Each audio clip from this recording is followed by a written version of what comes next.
تمہیں پتہ ہے عورت کون ہوتی ہے؟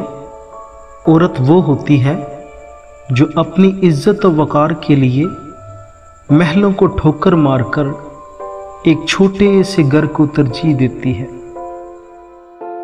عورت کی محبت سے نہیں، اس کی نفرت سے ڈرنا چاہیے کہ وہ جس کو خاص سے عام کر دے تو اس کے حق میں کی گئی دعائیں تک چھین لیتی ہے۔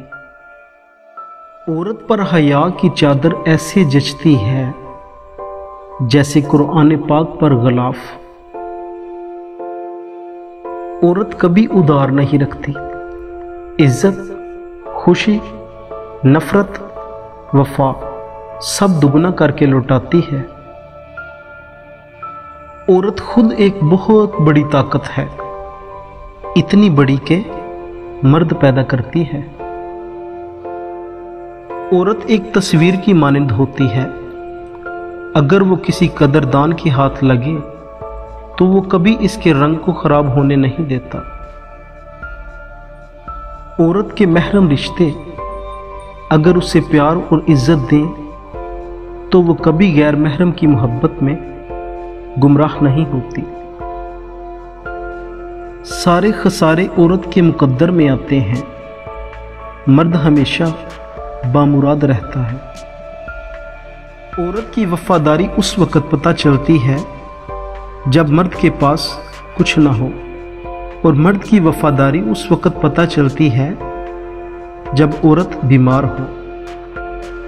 لحاظ اور اجنبی عورت کی عزت بڑی سے بڑی ڈگری بھی نہیں سکھا سکتی، اگر سکھا سکتی ہے تو صرف گھر کی تربیت۔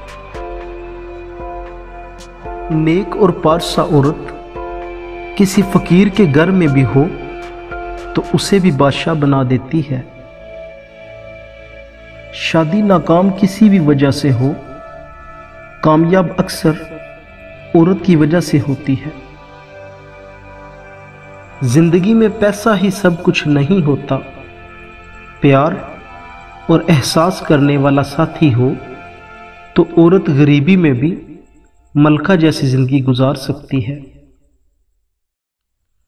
جو عورت پردہ نہ کرے وہ نمازوں پر اپنا وقت برباد نہ کرے۔ عورت کا گھر بنتا تو نصیب سے ہے، لیکن بستا ہمیشہ عورت کی برداشت سے ہے۔ عورت ایسی پتھر ہے جسے کبھی نفرت توڑ ہی نہیں سکتی، اسے جب بھی توڑا محبت نے توڑا۔